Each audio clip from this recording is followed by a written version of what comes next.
Point 6.2 Psychopolitique, contrôle des individus et nouveau système pénitentiaire. En outre, la réinterprétation et l'éventuelle élimination du concept personnel de bien et de mal, qui de tout temps a constitué la base de l'enseignement aux enfants, sont les objectifs à long terme de pratiquement toutes les psychothérapies effectuées. Alors, si on va un peu plus loin, jusqu'à Buria, directeur de la police secrète soviétique dans les années 30, on découvre qu'il expliquait les stratégies politiques communistes à travers l'utilisation de guérisons mentales issues de la psychiatrie.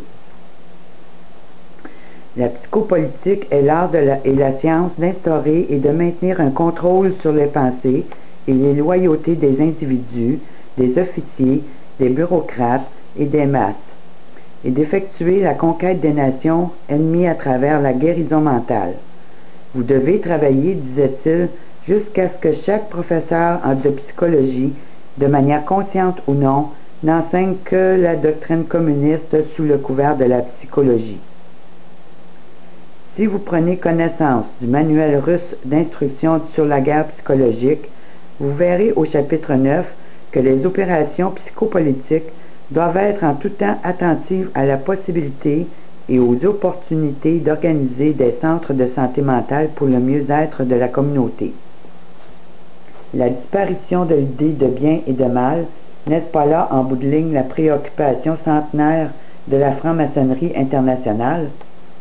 Que l'on regarde en arrière quoi que ce soit.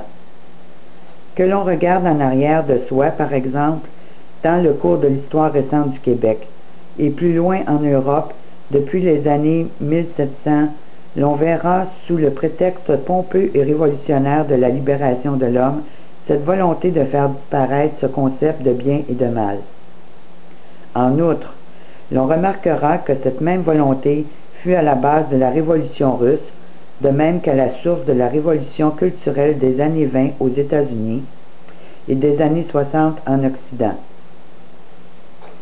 Une volonté semblable, se retrouvant à différentes époques et dans différents pays, sous des motifs différents, mais tous révolutionnaires, n'est-ce pas suffisant en soi pour comprendre qu'il existe une histoire cachée derrière l'histoire officielle, présentée aux populations en général et à celles des étudiants dans tous les pays? De plus, à la lumière des faits historiques étudiés, l'on comprend que sans la disparition de ce concept de bien et de mal, l'idée même de révolution, de libération de l'homme, d'avènement d'un monde nouveau, dans un nouvel ordre, est totalement impossible à imaginer. Et par conséquent, l'on est obligé de voir l'évidence de la disparition de ce concept dans la destruction de la source même de ce concept, c'est-à-dire l'Église catholique romaine, et plus loin le christianisme, dans sa doctrine et ses manifestations historiques, et plus loin encore dans la démystification de son fondateur Jésus-Christ. N'est-ce pas ce qui a véhiculé et entretenu en Occident, surtout à travers le produit culturel de la musique populaire depuis les années 60? Naissance d'une nouvelle idéologie, d'un homme différent et nouveau, de nouvelles conceptions sociales des rôles masculins et féminins, et des rôles entre parents et enfants. La brisure des différences entre les diverses religions, l'idée nouvelle que toutes les religions sont égales, et que toute religion est néfaste à l'épanouissement des populations, en parenthèse qui est une base de la doctrine communiste, la disparition de l'idée de Dieu, surtout pour Jésus-Christ, car selon eux, il serait considéré comme étant un simple prophète au même titre que les autres, etc. Ce processus n'est pas celui que l'on observe en ce moment, même dans toutes les tentatives d'établir l'idée d'une communauté planétaire, les citoyens du monde que je vous parlais.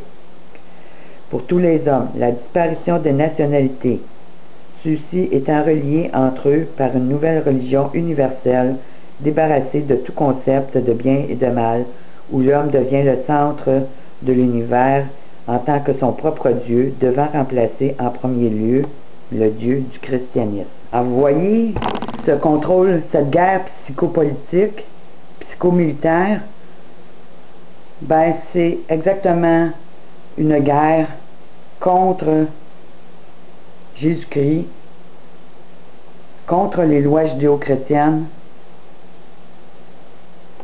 Alors, il n'y a plus de concept de bien et de mal, comme dans le jardin d'Éden. Hein, le jour où la femme mangeait la pomme, elle eut la connaissance entre le bien et le mal. C'est qu'il n'y en a plus de bien et de mal. Tout est permis. En autant que vous êtes heureux, que vous vous épanouissez dans votre manière de faire, c'est ce qui est important. Puis nos centres de psychiatrie et de psychologie, ben, c'est à ça qu'ils servent. À vous programmer vers une nouvelle évangélisation, si on peut dire.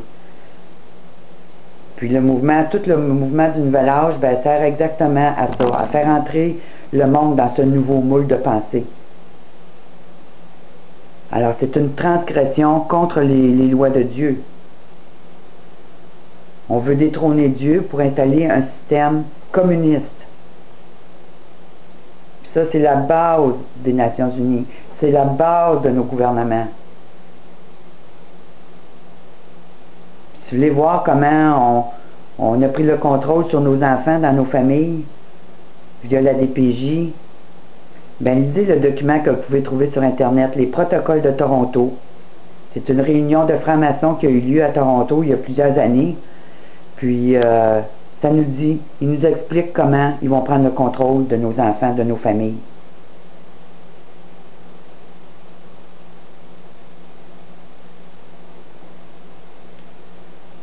Si on va dans Isaïe 24, verset 5, on parle du jugement universel. Alors, on sait qu'on est rentré dans la période des jugements des temps de la fin.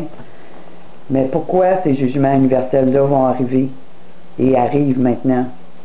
Mais si on va au verset 5, on dit « Le pays était profané par ses habitants, car ils transgressaient les lois, violaient les ordonnances et rompaient l'alliance éternelle. C'est pourquoi la malédiction dévore le pays, et ses habitants portent la peine de leurs crimes. C'est pourquoi les habitants du pays sont consumés, et il n'en reste qu'un petit nombre. » Alors, dans Deutéronome, on nous dit que Dieu a mis devant nous la bénédiction et la malédiction. La bénédiction, si on obéit à ses ordonnances, à ses lois, parce que c'est la base de la société qu'il a créée quand il a créé le monde. Et la malédiction, si le peuple se rebellait contre lui, l'abandonnait et allait vers d'autres dieux. Puis, Dieu n'a pas voulu que ces choses-là arrivent. Il nous a donné le choix. Choisis la bénédiction ou la malédiction, la vie ou la mort. Mais le monde, on choisit la mort dans la grande majorité. Ils sont allés vers toutes sortes d'autres dieux, vers d'autres idoles, vers d'autres démons. Puis se sont laissés corrompre. Notre terre est devenue sans dessus-dessous, des meurtres à tour de bras qu'on peut voir dans les médias, dans les films, dans toutes sortes de choses. On voit tout ce renversement dans la création que Dieu a mis en place dès la fondation.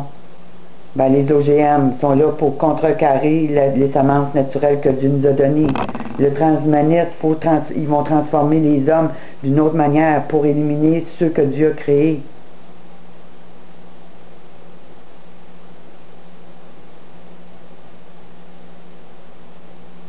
Alors, il se passe de grandes choses abominables présentement dans notre monde, puis très peu de gens s'en rendent compte. Il y a beaucoup de guerres. Ils n'ont même pas besoin de balles pour nous tuer aujourd'hui. Ils ont juste à nous envoyer des poisons par les airs ou des ondes électromagnétiques par HAARP ou des systèmes de contrôle pour modifier notre pensée. Alors, si on n'est pas couvert par le sang de Jésus, ben, c'est ça.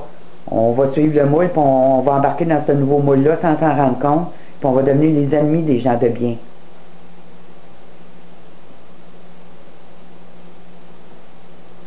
Alors, le but premier de toute cette guerre spirituelle qu'il y a présentement, ben, c'est la destruction du christianisme, la destruction des fondations que Dieu a mis en place pour l'humanité, afin qu'ils puissent vivre de manière agréable, prospère, en paix. Puis Satan On le sait, dans la fin des temps, il va venir avec une grande rage. Parce qu'il sait qu'il en a pour un peu de temps. Mais si on regarde ce qui se passe au niveau politique présentement, bien, quand le jour de la colère a pris place dans les pays musulmans, il y a quelques semaines, il y a quelques mois à peine, ben c'était ça. Satan vient avec une grande rage. Alors on a vu le cheval blanc, qui était Obama, lors de son discours en 2008, quand il s'est présenté comme président qui était pour se présenter aux élections pour devenir président des États-Unis. Ensuite, on a vu deux autres chevaux, un qui est sorti du soleil, cheval roux, ensuite un autre cheval, le cheval vert qui représentait la mort, je pense que c'était en Égypte, c'était holographique, mais c'est des signes quand même. Les 4 chevaux de l'Apocalypse. Alors, là, il y en a 3 de sortie, puis les autres sont à venir très très bientôt. Alors, Satan il revendique ce royaume. Il va tout faire pour s'emparer du royaume de Dieu. Continuons. Puis, l'utilisation de plus en plus fréquente de la psychologie dans le politique nous amène à faire 2 constatations entre autres. Celle de voir l'utilisation de cette psychologie à des fins politiques dans le régime communiste et dans l'élaboration d'un nouvel ordre mondial. Et celle de se rendre compte que la psychologie dans le politique se fait elle-même religion, dans le fait de décréter que le refus de croire et d'accepter le pouvoir en place est mal, et de l'accepter est bien. En parenthèse, mal fut de refuser la doctrine communiste pour un Russe à une époque donnée. Mal sera de refuser d'abandonner son attachement à sa nationalité, au nationalisme en général, dans un nouvel ordre mondial. De là, par conséquent, l'obstination de ceux voulant instaurer à tout prix et par n'importe quel moyen un nouvel ordre mondial universel, à faire accepter par tous l'idée que l'attachement à sa nationalité, au nationalisme en général, est un mal qui ne peut être traité que par la psychologie, la psychiatrie. Et en bout de ligne, les nouveaux parias de l'humanité, tels qu'ils sont définis dans les politiques, dans l'idéologie, même des mondialistes, seront d'un côté ceux qui s'acharneront à vouloir rester attachés à leur nationalité, et ceux qui n'accepteront pas d'abandonner leur foi en un seul Dieu, danger donc pour les Juifs, les chrétiens et les musulmans. Pour eux tous, les hôpitaux psychiatriques et les camps de concentration. Bon. Puis comme je vous l'ai dit dans une autre vidéo, on voit aux États-Unis que les gens n'ont plus le droit de mettre le drapeau américain sur leur terrain. Puis on a vu, j'ai vu un document sortir il y a peut-être 3 semaines, que maintenant en France, tous les immigrants, que ce soit lors de fêtes nationales ou de parades ou pour célébrer, mettons, leur pays, n'ont plus le droit d'avoir le drapeau de leur pays. Ben c'est pourquoi? Ben c'est ça, c'est pour détruire l'attachement national. Après que la loi fut adoptée, l'Alaska passa sa propre loi lui permettant alors de pénétrer le marché de la santé mentale. Ils ont commencé par adopter les éléments essentiels d'un acte de conscription du service de santé publique concernant l'hospitalisation des malades mentaux à partir du Interstate Compact of Mental Health, document âgé, mais aujourd'hui intitulé l'Acte uniforme de santé mentale. À l'intérieur de celui-ci, il n'y avait aucun espace de réservé ou quoi que ce soit d'autre pour un éventuel procès devant jury. Par cet acte, vous étiez simplement ramassé et amené à l'asile Alaskan Siberian Incommunicado et l'État avait par conséquent le droit de confisquer tous vos biens personnels et immobiliers.